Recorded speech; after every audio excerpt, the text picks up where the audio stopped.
Pronto. Bom, pessoal, sejam bem-vindos, boa noite. Hoje nós teremos a capacitação ministrada pela Ana Paula, nossa convidada. A Ana Paula vai ministrar a capacitação de hoje sobre violência doméstica, então, como compreender este fenômeno. Ana Paula é psicóloga, formada em 2012, com especialização em análise do comportamento aplicada e em avaliação psicológica. Histórico de atuação em psicologia social e psicologia clínica também. Atualmente, ela atua como psicóloga clínica e psicóloga voluntária no Conselho da Comunidade de Londrina. Ana, seja muito bem-vinda. Eu espero que o pessoal aproveite bastante essa capacitação, que acho que vai ser incrível. E lembrando, pessoal, igual a Ana tinha dito, coloquem o nome completo de vocês e o e-mail para o certificado, tá? Obrigada, e Ana, passo a palavra para você. Obrigada, pessoal, pelo convite. Eu que agradeço, né? O convite de estar aqui conversando sobre um tema tão significativo, tão importante. Antes de começar, eu queria saber se alguém vai fazer a apresentação dos slides que eu tinha enviado. Vai ter aí?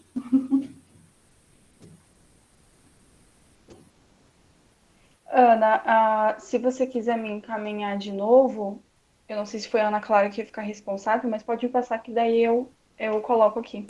Sabe o que aconteceu, Ana Paula? As meninas que geralmente fazem o papel de estar aqui, as duas não conseguiram, estavam com imprevisto. Então, outras duas vieram. Então, deve ter sido isso que aconteceu. Entendi. Tá. Você tem o WhatsApp da Mari? Não eu tenho aqui. Vou mandar para a Mari o slide que o João me mandou.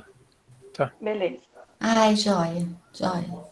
E daí fica até um pouco mais fácil para todo mundo acompanhar. E você consegue ver as carinhas, né, Ana Paula? Eu prefiro ficar vendo aí todo mundo. Até, gente, vou pedir, quem puder abrir as câmeras, para quem está dando aula é outra coisa, é muito melhor, não tem comparação. Então, quem puder abrir, tá? Não tem problema se não está arrumado, se está comendo, mesmo assim vale muito a pena. A gente que está falando aqui é bem diferente ver a carinha de vocês aí.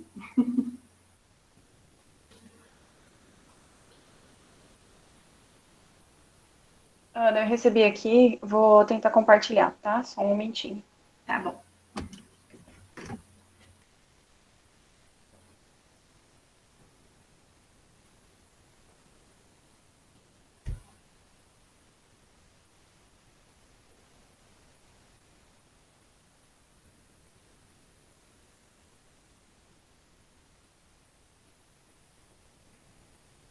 Então, enquanto vai fazendo para compartilhar aí, eu vou explicar um pouquinho para vocês da minha experiência com violência doméstica, né? Eu comecei atuando com violência doméstica quando eu entrei para o Conselho da Comunidade no começo do ano passado. E o Conselho da Comunidade, ele trabalha em parceria com as varas de execução penal aqui de Londrina. E dentro dos projetos que a gente tem, o nosso principal carro-chefe ali é o projeto Além do Horizonte, que é um projeto que a gente atua com os homens, todos os homens que recebem uma medida protetiva em seu desfavor. Então, todos aqueles que são acusados pela Lei Maria da Penha, né, que tem a medida protetiva, eles precisam passar pelo grupo reflexivo lá com a gente. Então, foi aí que eu comecei a atuar diretamente com isso. Na época da faculdade, né, na época dos estágios ali, eu cheguei a fazer o estágio no CAM, que é o Centro de Atendimento à Mulher, e aí eu atuei também com as vítimas. Então, eu tenho um pouquinho de experiência com as vítimas, tenho agora a experiência com os agressores e tem também, lá no Conselho da Comunidade, a gente tem um projeto vincular, que é um projeto que a gente atua com os casais. Eu vou explicar melhor para vocês como é que funciona, quais são os passo a passo que a gente dá, mas, então, assim, essa é a experiência que eu tenho quando a gente fala de violência doméstica, né? E aí a gente vou só esperar começar o slide para a gente começar a discutir melhor esse assunto. Nossa, Ana, esse projeto com os agressores, eu sempre ouvi falar muito bem, é incrível, né? Diz que os resultados são excelentes, né? Sim, a gente tem um índice de 3% apenas de reincidência. Então, é um resultado bem bacana. Só que, assim, lá no conselho, a gente, na verdade, aqui em Londrina, a gente tem 2 grupos. A gente tem o projeto Basta, que atua com os agressores depois da condenação, né? Então, já passou todo o processo, eles já foram condenados. E a gente tem o projeto Além do Horizonte, que atua antes de qualquer processo, né? Mesmo assim, a medida protetiva nem sempre vira um processo criminal. Mas, então, recebeu a medida protetiva, ele já precisa passar pelo projeto. Então, a gente tenta atuar bem ali na prevenção. Ele participava mesmo. Tem até um livro que tem do Projeto Basta, que fala tudo certinho, tem a participação dele mesmo, do professor do Alex Galo. Ana, eles são obrigados a participarem, então? Então, é uma determinação judicial. Né? Antigamente, até o ano passado, eles tinham essa determinação, mas se eles descumprissem, não virava crime. Depois de 2020, passou a ser crime o descumprimento dessa medida protetiva dos grupos. Né? Como aí é aberto o inquérito criminal mesmo, tudo certinho. Gente, aqui é a minha apresentação, que a Mariana já fez. Obrigada. Vamos lá, então, para começar.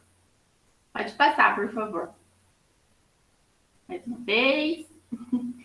Pessoal, segundo o artigo 5º da Lei 11.340 de 2006, que é a conhecida Lei Maria da Penha, a gente tem a definição de violência doméstica e familiar contra a mulher como qualquer ação ou omissão baseada no gênero que cause morte, lesão, sofrimento físico, sexual, psicológico, dano moral ou patrimonial.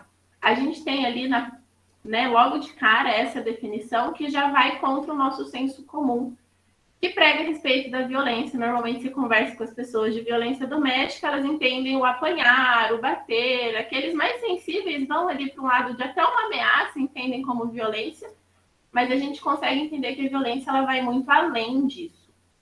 E um ponto muito significativo que a gente precisa conversar sobre a Lei Maria da Penha, as pessoas que são contra essa lei, que existem, apesar dos pesares, existem pessoas que são contra, elas falam que a Lei Maria da Penha ela vai contra o princípio de isonomia da Constituição Federal. Só que um ponto que a gente defende é que o princípio da isonomia ele não fala de uma igualdade literal, né, entre as pessoas, mas ele fala de tratar os iguais igualmente e os desiguais na medida da sua desigualdade. Considerando, né, o histórico das mulheres, né, de, dificuldade na reinserção, na inserção em políticas públicas, educação, etc., né, até a nossa cultura, né, mais machistas que a gente tem. Então, explica o porquê que precisou de uma lei específica para a proteção das mulheres. E aí a gente vai até para alguns dados, né? A OMS, em 2013, segundo a OMS, né, em 2013, o Brasil já ocupava o 5º lugar no ranking de 83 países onde mais se matam mulheres. A maioria desses homicídios, né, acontecem dentro do próprio domicílio da mulher. Em 2010, para corroborar um pouco com essa informação, a Fundação Perseu Abramo, ela traz que a cada 2 minutos, 5 mulheres são agredidas no Brasil. Então, assim, é um número muito grande de agressão contra a mulher. O Data Senado, o Senado ele faz uma pesquisa ali a cada 2 anos para trazer essas informações da violência, como é que vai, para que caminho está indo, se está aumentando, se está diminuindo. E a última que teve até agora foi em 2019, a última que foi divulgada, onde 36% das mulheres brasileiras já sofreram violência doméstica, que também é um número muito grande. Só que desses 36%, tem uma informação que é importante a gente entender. Quando eles fazem essa pesquisa, a primeira pergunta é se a mulher já sofreu violência doméstica. 27 delas disseram que sim. Só que logo em seguida, eles trazem uma lista de situações que são violência e que muitas das mulheres que disseram que não tinham sofrido violência já haviam passado por isso. Então, a gente tem ali praticamente 9% de mulheres também que não reconhecem a violência sofrida, que é um número muito alto também. Né? Então, aí juntando nesse total das que reconhecem, das que não reconhecem, 36% das mulheres sofreram violência doméstica. Ainda de acordo com o Data Senado, a gente tem outra informação super importante, que 37% dessas mulheres, dessas agressões, acontecem por atuais companheiros, né, maridos, namorados, etc., e 41% são ex-companheiros. Então, a gente tem uma informação extremamente relevante aí. As outras porcentagens entra pais, filhos, irmãos, porque também a violência doméstica ela não acontece só em caso de relação amorosa, né? Tendo um vínculo ali, já é enquadrado como a Lei Maria da Penha. Tá? Pode passar, por favor. E aí, né, já que a gente está aqui no projeto de suporte psicológico ao Covid, a gente tem a informação durante a pandemia. Assim que começou as medidas, né, restritivas por conta da pandemia, o isolamento, etc., a gente teve um aumento muito grande de denúncias no 180. 180 é aquele número que fala em caso de violência doméstica, onde as pessoas podem denunciar tanto a própria vítima quanto, né, terceiros, outras pessoas. E a gente consegue ver ali, por exemplo, em abril, né, que já estava ali no alto da pandemia, do isolamento, teve um aumento de 35%, quase 36% de denúncias. É um índice muito grande. Só que a gente tem também, agora que já passou mais um tempo, pesquisas que indicam que os números de abertura de processo em relação à Lei Maria da Penha deu uma diminuída. Só que as hipóteses para essa diminuição não é que acabaram ou diminuíram as agressões, mas que ficou mais difícil o acesso às políticas de segurança para as mulheres. Porque daí com essa questão de transporte fica mais difícil, o dinheiro para ir fazer uma denúncia fica mais difícil, a ligação fica mais difícil, os serviços que já não estão mais, não sabe mais quando abre, quando não abre. Então, o acesso à política ficou mais difícil.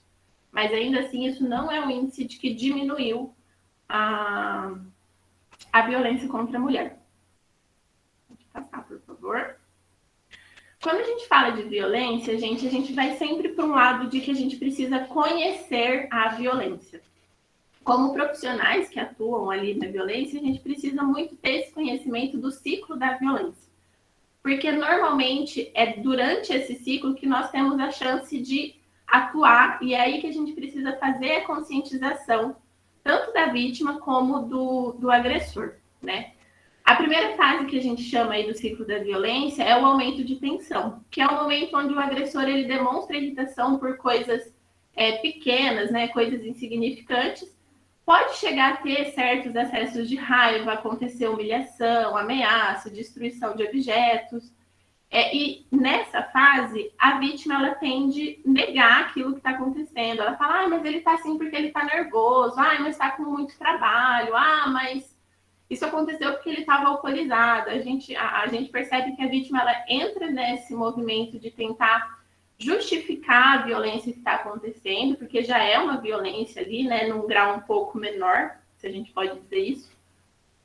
Ela tenta justificar e até negar o que está acontecendo. E ela entra também, a vítima, num movimento de tentar não provocar, né? A vítima, ela tenta ali, é como se ela virasse refém daquele agressor, tentando não fazer nada para não deixar ele nervoso, né? Que também é uma questão bem, bem complicada, que a gente explica lá mais para frente, da questão do isolamento que a vítima sofre, a dependência emocional e por aí vai.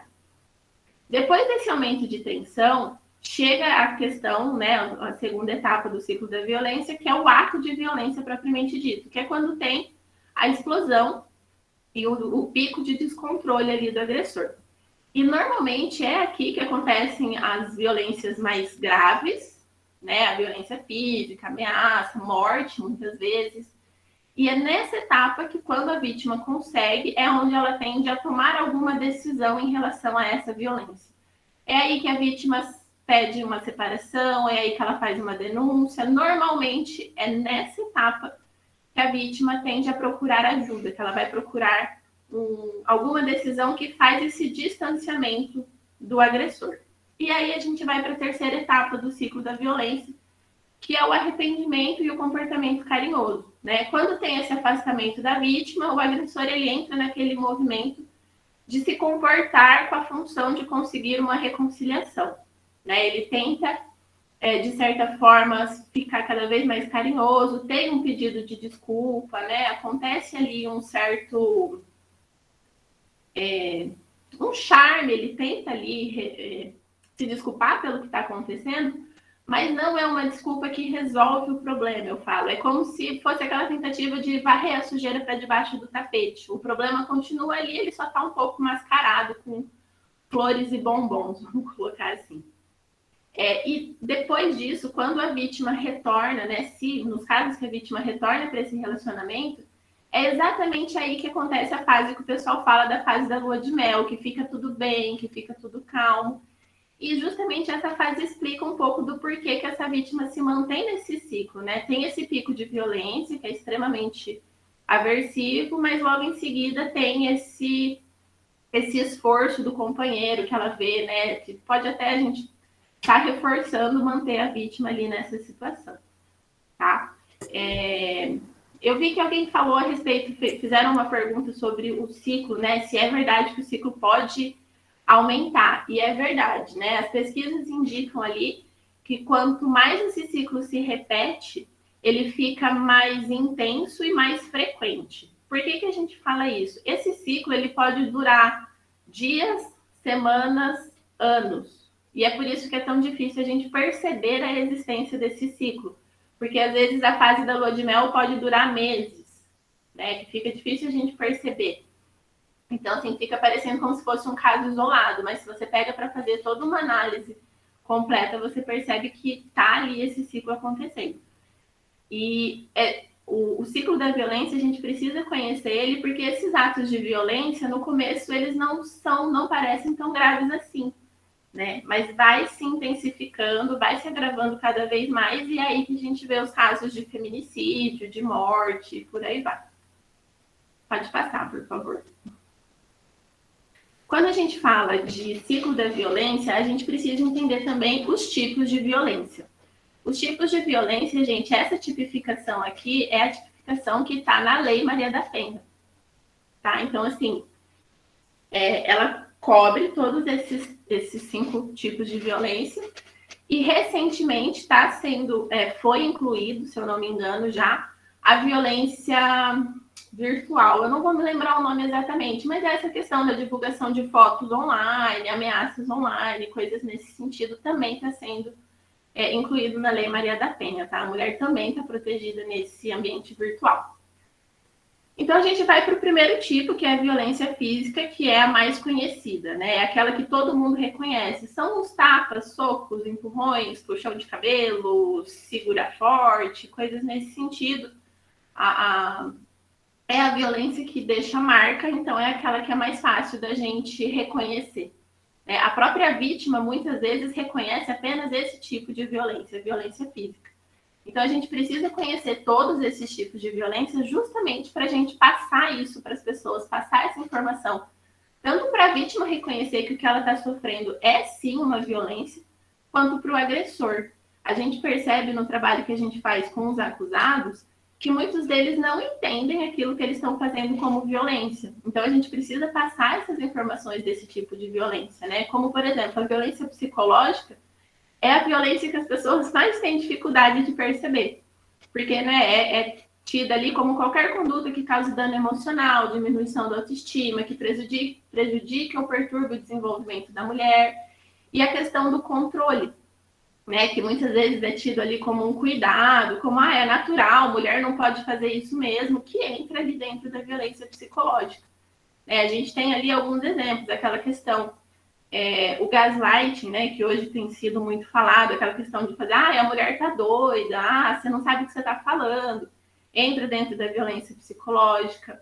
Questão de não deixar a mulher ter as informações ali para ela tomar suas próprias decisões, entra ali como violência psicológica. Então, a gente tem vários exemplos muito sutis, entre aspas, que é muito difícil para a gente perceber isso como uma violência. Tanto o agressor não percebe isso como violência pela naturalização, quanto a vítima também não percebe que está sofrendo essa violência.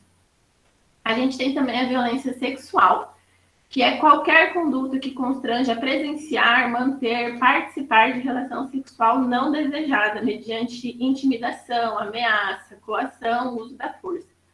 que também a gente precisa conversar bastante sobre isso, porque o pessoal entende violência sexual como o estupro, o ato sexual à força.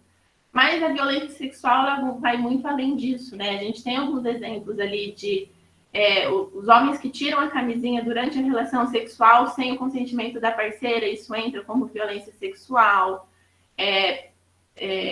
Passar a mão no corpo do outro sem que o outro esteja consentindo sobre isso entra como violência sexual. Tem no próximo slide alguns exemplos que eu trouxe para vocês, que é exatamente a atividade que a gente usa aqui no isso aí. A gente vai falar sobre isso, vou falar para vocês as discussões que acontecem, mas pode voltar lá para os tipos. Aí, obrigada.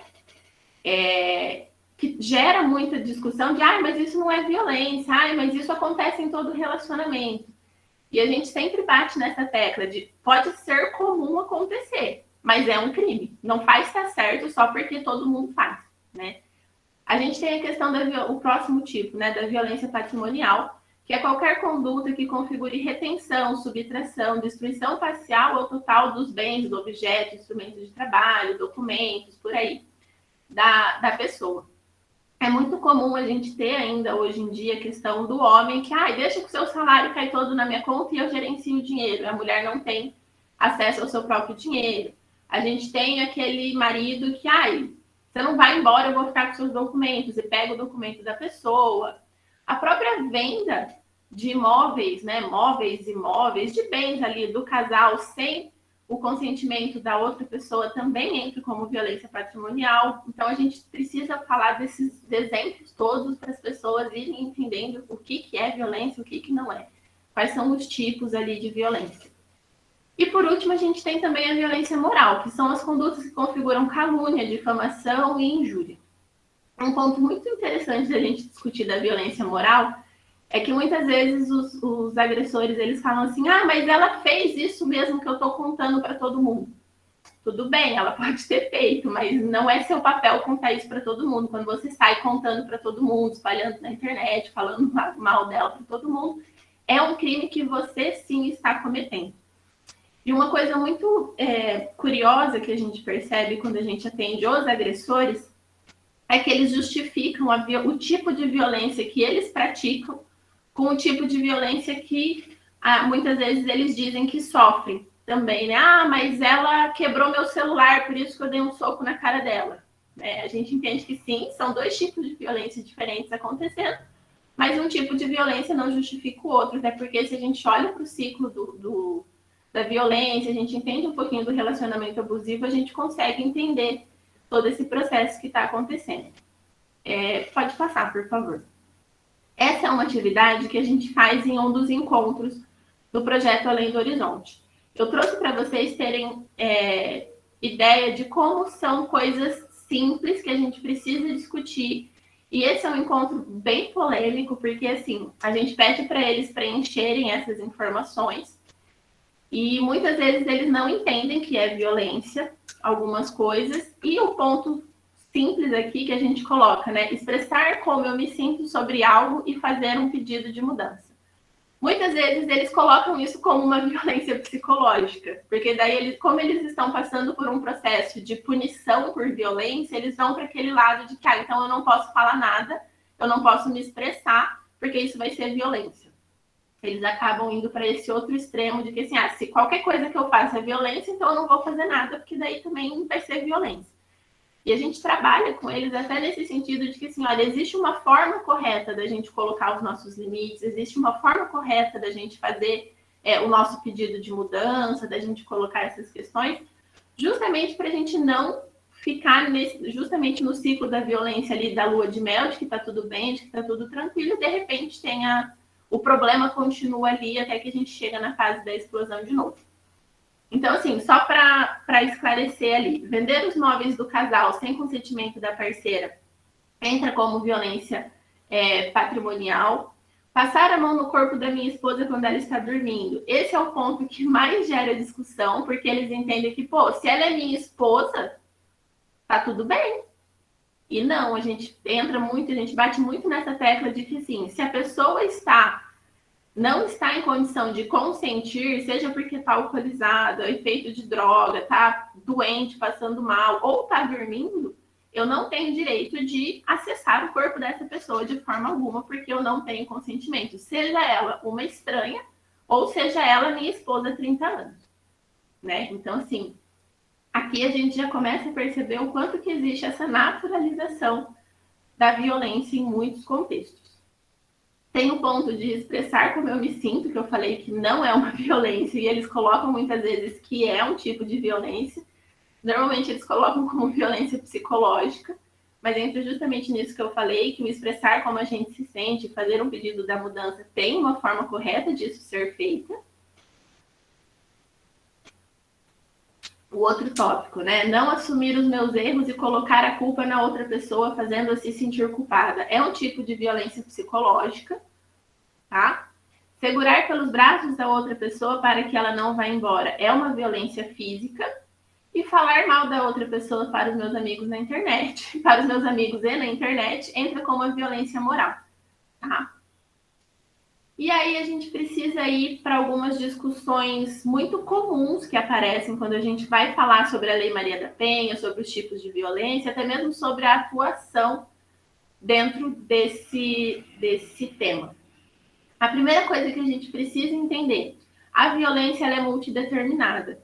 Muitas vezes, tanto a vítima como o agressor, como comunidade em geral, mas ele bateu nela porque ele estava sob efeito de droga, por exemplo. Não é só isso. Tanto é que existem situações que a pessoa fica sob efeito de droga e não agride ninguém. Ou elas vão para uma outra causa, de mas essa pessoa não sabe, tem um temperamento ruim, é uma pessoa que não sabe controlar suas emoções. Outra coisa, né, que não dá para ser uma única causa. Por exemplo, ele consegue controlar as emoções com o patrão, com o pai, com a mãe. Por que com a esposa não consegue? Então, a gente precisa entender que a violência, ela é, sim, multideterminada. E algumas das coisas que a gente sempre percebe, né, que a gente trabalha nessa determinação da violência, é a questão da história de vida, a falta de habilidades, né, habilidades sociais, habilidades de regulação emocional, questões de gênero, né, o machismo, a masculinidade tóxica, por aí vai, e a naturalização da violência contra a mulher, entre várias outras coisas aí. Esses tópicos que coloquei são os tópicos principais, e a gente tem o etc. ali que vai específico para cada caso, vamos colocar assim. Um outro ponto que a gente precisa entender é que não existe perfil de vítima nem de agressor, tá? Por quê? A agressão ela pode acontecer com pessoas de todas as classes sociais, de todas as raças, de todas as religiões. A vítima pode ser de todas as classes, o agressor não tem cara de agressor. E a gente precisa ter isso em mente, porque muitas vezes nós mesmos, como profissionais, né, a gente pega, nossa, mas sei lá, uma psicóloga, como que está sofrendo violência doméstica? Já aconteceu caso de psicólogos que sofrem violência doméstica. Então, nós mesmos acabamos fazendo esse tipo de julgamento e a gente precisa constantemente se lembrar disso. Que não, nossa, mas tem uma cara tão bonzinho, você tem certeza que ele faz isso? Né? Sim, gente, faz para a gente não acabar revitimizando essa vítima, tá? Um ponto muito importante aqui para a gente como profissional. A Lei Maria da Penha ela é passível a ser aplicada mesmo sem a queixa da vítima. Por quê? A proteção, né, à mulher, ela é responsabilidade do Estado, da sociedade e do indivíduo. Ou seja, o indivíduo não pode praticar a violência contra a mulher, o Estado está aí com as suas políticas de segurança e etc., e a sociedade também está ali para fazer essa proteção. Então, assim, aquela história de em briga de marido e mulher ninguém mete a colher, isso não é verdade. Nós temos o dever de fazer as denúncias devidas nesses casos, tá? Claro que a gente tem que tomar cuidado, né? Os nossos cuidados éticos, de acordo com o CRP e tudo mais, mas a gente precisa estar atento e fazer, sim, a denúncia quando isso acontece. Então, assim, não é necessário que a própria vítima vá e faça uma denúncia nesse sentido. Nós podemos acessar os órgãos de segurança para fazer essa denúncia, tá? Seja nós como profissionais ou, sei lá, o meu vizinho que eu estou ouvindo ali, ele bater na mulher. Então, a gente pode, a gente deve fazer essa denúncia. A respeito da denúncia, uma coisa muito importante que a gente precisa saber, até para falar isso para as vítimas, é que essa denúncia pode ser feita em qualquer delegacia, tá? Não precisa ser na delegacia da mulher. Em Londrina nós temos a delegacia da mulher, mas não precisa ser especificamente na delegacia da mulher. Eu posso ir na delegacia mais perto da minha casa, fazer essa denúncia, que eles precisam fazer o boletim de ocorrência e dar continuidade ali na denúncia. Uma outra coisa a respeito da Lei Maria da Penha. A Lei Maria da Penha ela serve para proteger todas as pessoas que se identificam com o gênero feminino e que sofram violência por conta disso. Recentemente, a gente tem até alguns tribunais de justiça que têm aplicado a Lei Maria da Penha em favor de mulheres transexuais, né? Então, assim, independente de ser transexual ou não, a mulher, ela é protegida pela Lei Maria da Penha. Inclusive, tem a questão de ser heterossexual, homossexual, bissexual. Isso entra também nessa proteção. Nós temos tido, nesse ano, principalmente, um aumento muito grande de mulheres em relacionamentos homoafetivos denunciando outras mulheres, né? Então, a gente está até elaborando um grupo para mulheres agressoras da Lei Maria da Penha, tá? Porque também elas podem ser acusadas. Um outro ponto que as pessoas perguntam. Gente, e quando o homem é vítima de violência doméstica? Porque acontece, em menor grau, mas acontece. E aí os homens se sentem injustiçados porque não existe a lei João da Penha, que é uma coisa que a gente ouve bastante. Mas aí a gente volta lá para uma coisa que eu falei no começo do princípio da isonomia. O homem, ele é protegido pelos dispositivos previstos no Código Penal. Então, assim, o homem sofreu algum tipo de violência doméstica, ele pode fazer a denúncia. Inclusive, a gente sempre fala, se um homem está sofrendo violência, denuncie, né? É a forma que eles têm de se proteger também. Então, ele não entra na Lei Maria da Penha, mas entra pelo Código Penal, sem problema. Alguns mitos que a gente precisa combater também para trabalhar com a violência doméstica. Primeira coisa que as pessoas dizem, é só sair desse relacionamento. Muitas vezes a própria vítima, ela vem com esse discurso de, eu não sei por que eu não consigo sair desse relacionamento, é só eu deixar ele, é só eu pedir o divórcio. E não é tão simples assim, né? Primeiro que a gente sabe que quando a mulher faz o movimento de sair desse relacionamento, é quando ela corre o maior risco de agravamento desses atos violentos, né? É aí que normalmente a gente vê as notícias aí, é quando a mulher tenta sair, que acontece o feminicídio, que a ameaça ali se concretiza. Então é quando tem esse movimento do sair que a violência se potencializa. E uma outra coisa que a gente precisa entender é que é muito comum a vítima vivenciar essas questões, né? Essa sensação de isolamento, de impotência de lidar com isso, com essa situação, e até mesmo a dependência do agressor, seja uma dependência emocional ou uma dependência financeira. Muitas das mulheres, elas não têm salário, não trabalham. Então, elas ficam naquele movimento de, se eu sair desse relacionamento, o que vai ser de mim? Para onde que eu vou?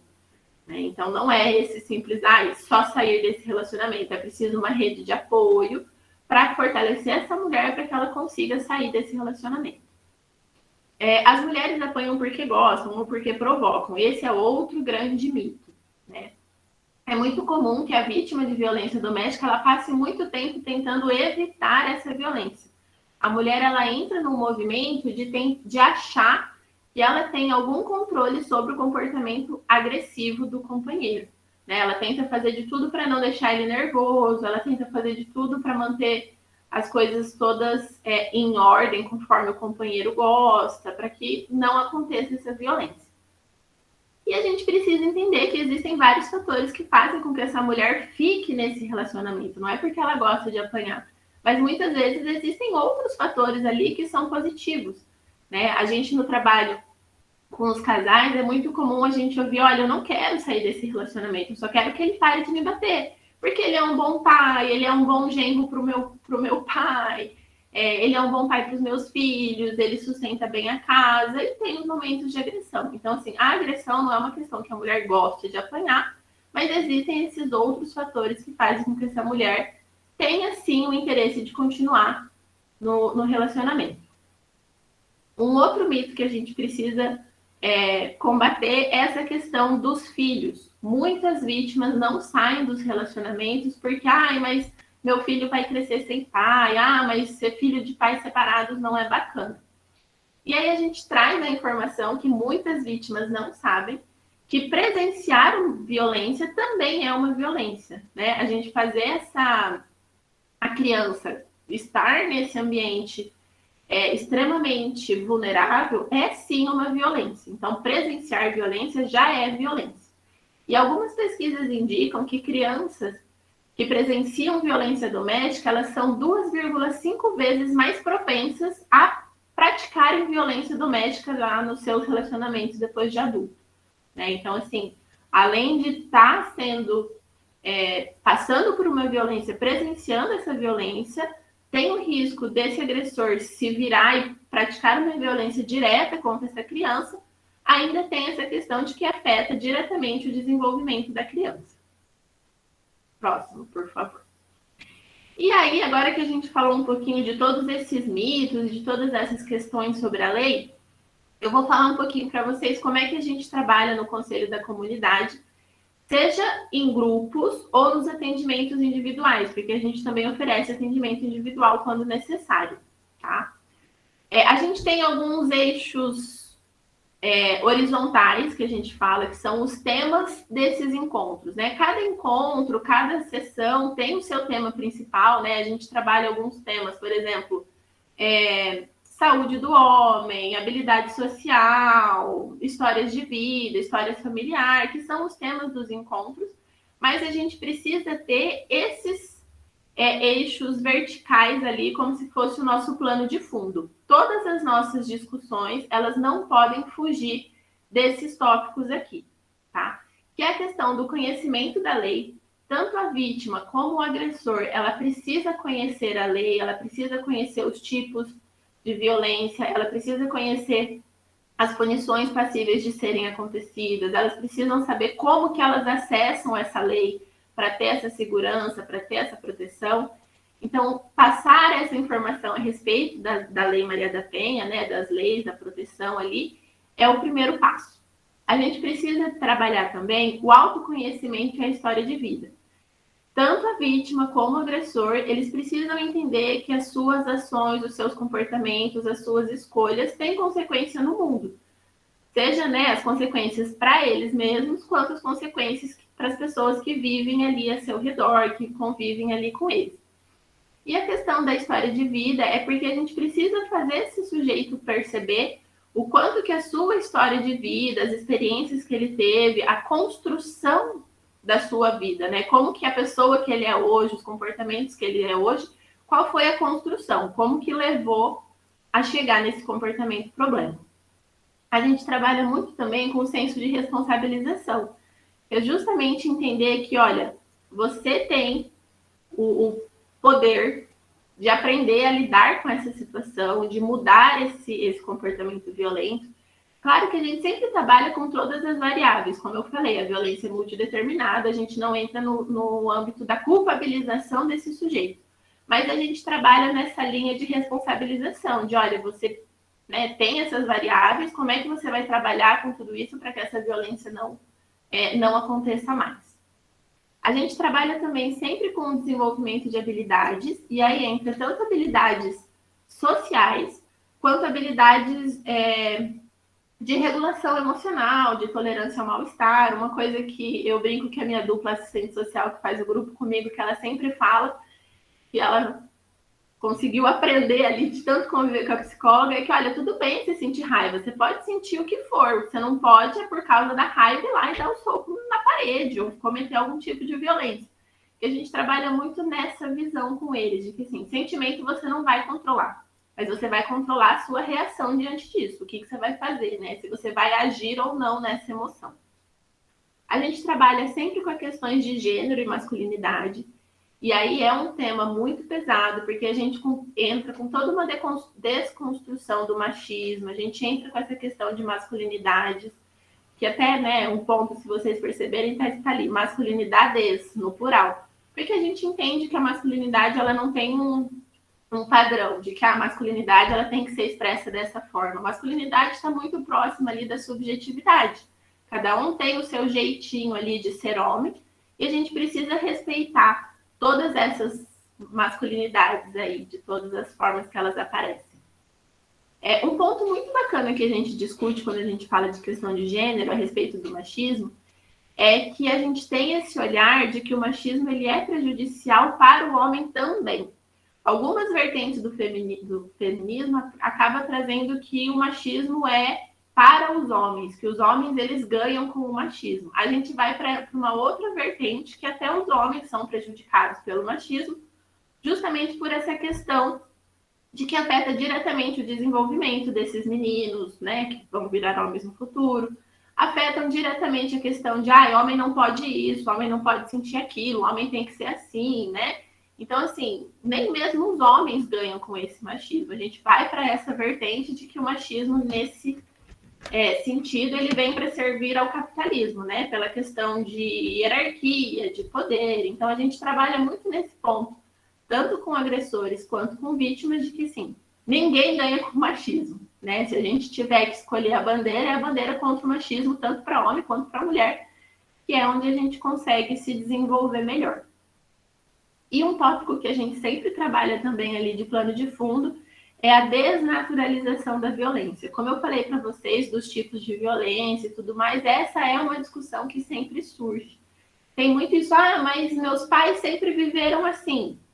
E aí a gente precisa ter aquela sensibilidade de tudo bem, seus pais sempre viveram assim, mas é uma violência ainda assim. Né? Entra, mas a gente já chega a ouvir algumas questões do tipo, mas aí não vai ter casamento que vai suportar, porque tudo é crime. Então, assim, se o seu casamento é baseado em prática de violência, em relacionamento abusivo, realmente não vai ter casamento que suporta essas questões, porque a gente entra muito nessa questão de que é comum esse tipo de coisa acontecer, e de fato a nossa cultura permite muito que isso aconteça, mas não deixa de ser um crime, isso ainda assim é errado. E a gente precisa bater muito forte nessas teclas aqui para o pessoal entender, tanto vítima como agressor. Agora eu vou falar um pouquinho para vocês do projeto Além do Horizonte propriamente dito, né? O artigo 35 da Lei Maria da Penha prevê que a União, Distrito Federal, Estados e municípios, eles podem criar e promover esses centros de educação e reabilitação para autores de violência doméstica. Então, assim, desde sempre, os grupos reflexivos para autores de violência doméstica estavam na lei. Sempre foi previsto em lei. O artigo 45, ele estabelece que nos casos de violência doméstica contra a mulher, o juiz ele pode determinar o comparecimento obrigatório do agressor a esses programas. E isso aqui mostra que não precisa ter exatamente uma condenação, né, que é o caso do grupo Basta. Ele pode participar do projeto Além do Horizonte como uma determinação judicial desde o primeiro momento ali da medida protetiva. E a gente tem, a partir do ano passado, uma lei que inseriu os grupos reflexivos no rol de medidas protetivas de urgência. Por que isso é importante? A partir do momento que a gente tem as medidas protetivas lá, né?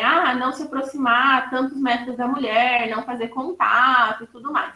Se o homem quebra uma dessas medidas, a medida protetiva... Deixa eu voltar um pouquinho, né? A medida protetiva por si só, ela não é um processo criminal, tá? A mulher ela pode optar entre, olha, eu só quero que o Estado diga para esse homem que eu não quero ele perto de mim, ou ela pode optar para ir para um outro caminho, que é, olha, eu quero que vocês digam isso para ele e eu quero processá-lo criminalmente por isso que aconteceu. Nesse caso, vira um processo criminal, tem investigação, tem audiência, o homem vai ser condenado ou não. No primeiro caso, ele só recebe uma medida protetiva que, se ele cumprir certinho, não vai sujar o nome dele, não vai ter problema nenhum. É só ele cumprir os termos ali da medida protetiva. E dentro desses termos, se até o ano passado, acabava gerando questão criminal normalmente, se o cara realmente se aproximasse da mulher, se ele tentasse um contato com a mulher. Isso ali na prática acabava de fato gerando uma prisão em flagrante, coisas nesse sentido. O descumprimento dos grupos reflexivos não necessariamente ele virava uma questão criminal. A partir do ano passado, quando o homem ele não se apresenta para o grupo reflexivo, ou ele vai uma ou duas vezes e deixa de ir por vontade própria, isso passou a ser também entendido como uma questão criminal. Então, quando ele não se apresenta nesse grupo, é aberto um inquérito, ele tem que responder, ele passa por audiência. Então, aí isso começou a ser levado muito mais a sério, né, pelas nossas políticas de segurança. Então, né, voltando um pouquinho mais no tempo, em 2019, em maio de 2019, foi quando foi criado o projeto Além do Horizonte. Né? Inicialmente, ele era 10 encontros feitos em grupo. Hoje em dia, como é que funciona o nosso procedimento ali para o projeto Além do Horizonte? O homem recebe a medida protetiva em seu desfavor, ele tem 72 horas para se apresentar no Conselho da Comunidade. Essa apresentação inicial não precisa marcar hora, não precisa de nada, ele simplesmente vai lá em ordem de chegada para ele passar por uma triagem. Ele passa por essa triagem onde a gente faz um movimento de escuta qualificada desse homem, a gente entende um pouquinho ali da história, o que aconteceu, qual foi o fato que levou a essa medida protetiva, a gente pega algumas informações burocráticas e é isso. Depois dessa triagem, ele passa pelo atendimento inicial individual, que é o momento onde a gente vai aprofundar um pouquinho mais no conhecimento desse homem, a gente vai ouvir mais a fundo a versão que ele tem dos fatos que aconteceram, a gente vai passar algumas orientações, né, sobre tudo que está acontecendo ali na situação, a gente vai pegar a história de vida desse homem, a história de relacionamento e tudo mais. Depois disso, ele passa por 10 encontros em grupos, com temáticas diferenciadas, tá? E no final, ele tem o atendimento final individual, que é o momento ali que nós damos um feedback para esse homem, a gente fala ali, né, a respeito da qualidade da participação, se foi bacana, se não foi. E depois disso tudo, a gente faz um parecer que é protocolado no processo a respeito dessa qualidade, né? Nesse atendimento final, a gente dá esse retorno, a gente faz os encaminhamentos necessários e tudo isso consta ali no parecer. Esse procedimento que eu falei para vocês, ele é um procedimento obrigatório, né? Que nem eu falei, é determinado pelo juiz. Mas além dessa determinação judicial, o Conselho da Comunidade ele também oferece orientação jurídica, porque alguns deles chegam totalmente perdidos, sem advogado, não sabe para onde correr, não sabe o que fazer. A gente dá essa orientação de como é que está o processo de cada um, o que precisa ser feito. A gente não atua diretamente no processo, a gente só dá essa orientação básica, vamos dizer assim. A gente tem um atendimento com assistente social, a gente tem acompanhamento psicológico e acompanhamento psicossocial. Então, assim, esses últimos serviços que eu falei, eles são ofertados, não é obrigatório, né? Mas muitos homens acabam utilizando esse serviço ali porque eles percebem que naquele momento que está acontecendo, eles precisam de uma orientação, de uma ajuda para passar por aquilo. Com o projeto Além do Horizonte, a gente começou a perceber que muitas medidas protetivas eram revogadas. O que quer dizer quando a gente fala revogação da medida protetiva? É quando a mulher vai lá e fala, olha, não quero mais que ele fique longe de mim, ele pode voltar a se aproximar de mim. Normalmente é quando acontece a reconciliação do casal, né? Considerando aquilo que a gente estava falando do ciclo da violência, a mulher normalmente pede a medida protetiva quando acontece o ato de violência, e ela pede a revogação dessa medida protetiva quando está ali na fase da lua de mel. E com o intuito de atuar com esses casais, porque a gente parte do princípio de, ok, vocês querem viver juntos, então vamos trabalhar para que vocês consigam viver juntos em um relacionamento saudável, sem violência, sem, né, todas essas questões, sem esse ciclo aí. E aí a gente criou, então, né, em agosto do ano passado, o projeto Vincular para trabalhar justamente com esse casal. Dentro dessa visão que eu já falei com vocês, né, de conhecimento de lei, de história de vida, de questões de gênero. E aí o ponto é que o projeto Vincular ele não tem um caráter obrigatório, porque não é possível, os juízes do Ministério Público não podem obrigar nem a vítima, por exemplo, a participar de um grupo reflexivo. Então, ele não tem esse caráter obrigatório e justamente por isso ele tem um baixo engajamento até o momento. Porque a gente percebe que justamente eles estão nesse momento de lua de mel, que é quando está tudo bem. E aí eles não procuram ajuda, mas acaba que o ciclo se repete. A mulher faz uma nova medida protetiva e aí o homem precisa aparecer aqui no conselho da comunidade de novo. Um ponto que a gente sempre tem que olhar quando a gente está atuando, que assim, a experiência maior que eu tenho é nesse sentido dos agressores, né, dos acusados, que a gente trabalha nessa conscientização, nesses grupos reflexivos, e da vítima dentro do projeto vincular, que é quando ela traz essa fala de que, olha, eu quero parar com isso. Então, assim, esses pontos que eu trouxe são pontos que a gente precisa sempre manter como plano de fundo desse atendimento, justamente porque vão aparecendo outras questões ali nesse meio do caminho que a gente vai abrindo essa discussão, mas a gente sempre precisa bater muito firme nessas teclas, né? Da desnaturalização da violência, das questões de gênero, da construção da história de vida de cada um e do conhecimento da lei. Gente, é isso que eu tenho para passar para vocês por hoje, né? Que são os 2 serviços que a gente tem. E é isso, muito obrigada. Queria saber se vocês têm alguma dúvida.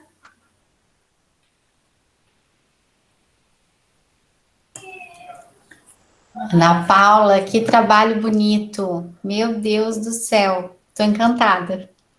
Ai, obrigada. Deixa eu te perguntar uma coisa. A minha, ó lá, o pessoal batendo palma, ó. Muito legal. Perfeito. Todo mundo te dando parabéns. Legal. Ô, Ana Paula, como que a gente faz, né, quando a gente está atendendo a vítima? E ela fica nesse ciclo e repete, e aí ela diz que vai separar, né? E ela volta atrás, e a gente está vendo que a coisa está caminhando para um desfecho, né? Uhum. E aí é aquilo que você mesma falou, a gente fica muito preocupado também dela se separar e acontecer uma violência maior, acontecer alguma coisa, né? Uhum. Qual que é a orientação? É a gente realmente denunciar, né? Mesmo quando não tem uma violência física explícita, vamos dizer assim, algo grave, né?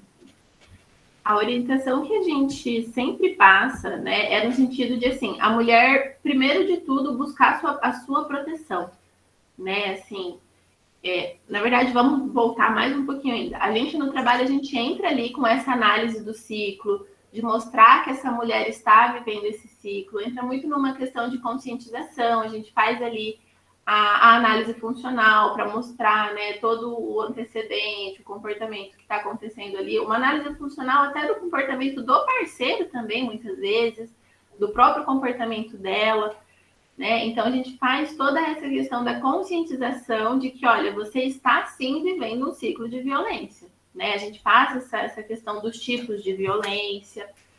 E aí, no segundo momento, a gente vai para esse sentido da proteção, né? De que essa mulher, ela precisa, sim, se proteger. A gente tem todos os mecanismos, né? Aqui em Londrina, a gente tem o 180, a gente tem a Patrulha Maria da Penha, da Guarda Municipal. Recentemente, aqui em Londrina, né, os casos de violência que são avaliados como uma questão que é avaliado como uma questão de violência grave, de risco muito grave, as mulheres têm o botão da Maria, o botão de emergência ali, eu esqueci o nome técnico agora, mas as mulheres recebem um botãozinho que, se o cara quebra a medida protetiva, ela aperta e a polícia vai direto na casa dela sem necessidade de uma ligação, coisas nesse sentido. Então, a gente sempre vai nesse sentido da mulher se proteger.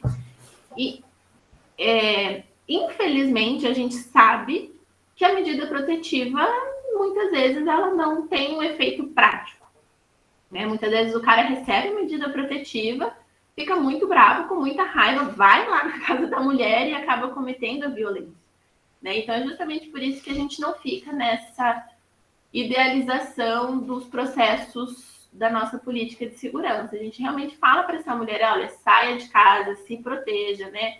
A gente tem um abrigo aqui, em caso de risco que a mulher vítima de violência, ela vai para um abrigo onde ninguém sabe o endereço, ela fica lá protegida. Então, a gente atua muito nessas duas vertentes, tanto da conscientização da mulher, para que ela consiga reconhecer o ciclo que ela está vivendo, quanto nesse outro sentido de, assim, busque essa proteção, tanto a proteção do Estado, com os mecanismos que a gente tem à disposição, quanto essa proteção individual, de, olha, vai para casa de algum familiar, não fica sozinha, dentro desse sentido. Em caso do psicólogo fazer a denúncia, a gente sempre toma muito cuidado para fazer sempre os encaminhamentos aos serviços, né? Se a gente vê, né, eu trabalho num desses serviços, mas aqui na clínica, por exemplo, tem uma vítima de violência doméstica, a gente encaminha ela para esse serviço público que atende, para ela ir para um atendimento, a gente faz essa conversa próxima com esses serviços, né, para que essa denúncia seja feita ali através de uma equipe, né, para a gente tomar todos os cuidados possíveis com o nosso código de ética. Então, em caso de a gente avalia a necessidade de uma denúncia, a gente sempre orienta que essa mulher vá até um serviço. Até porque a maioria dos serviços, eles atendem de porta aberta, que a gente chama, né? Não precisa agendar um horário para ir lá passar por um atendimento. Eu posso chegar lá que eu vou ser atendida. Talvez demore um pouquinho pela fila ali da ordem de chegada, mas a mulher, ela pode ir para esse serviço buscar ajuda. E a gente, como psicólogo, né, acompanhando ali, tendo essa conversa muito próxima com esses serviços. Seria a comunidade... Como que é o nome do serviço? É o CAM, Centro de Atendimento à Mulher. Centro de Atendimento à Mulher. Isso. Muito legal.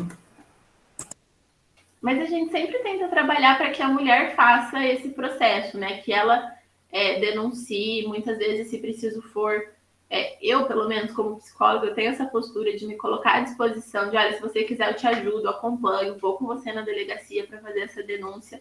Mas essa é uma postura minha, como profissional, não tem uma recomendação teórica sobre isso. Isso é uma postura que eu gosto de tomar, né? Eu prefiro fazer esse acompanhamento mesmo, caso necessário, se colocar à disposição mesmo.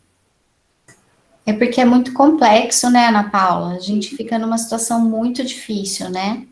Enquanto profissional. Porque a gente tá ali flertando com a quebra de sigilo, querendo ou não, né? Então, a gente tem que tomar todos os cuidados necessários ali para isso. Mas né, quando a gente avalia realmente um caso de risco de vida, a gente tem o dever de fazer essa denúncia. Você estava falando isso, eu em vários momentos assim da sua fala, eu lembrei de várias situações assim de casos meus que daria muito facilmente para reenquadrar em violência, coisas que a gente às vezes enquadra, né? Você falou uma especificamente que eu falei, meu Deus, né? Que não dar todas as informações, né? A pessoa não ter todas as informações para tomar certas decisões. Uhum. E às vezes a gente leva isso como, a pessoa está evitando conflito, mas, porra, não, às vezes a pessoa está... Ok, às vezes a função é evitar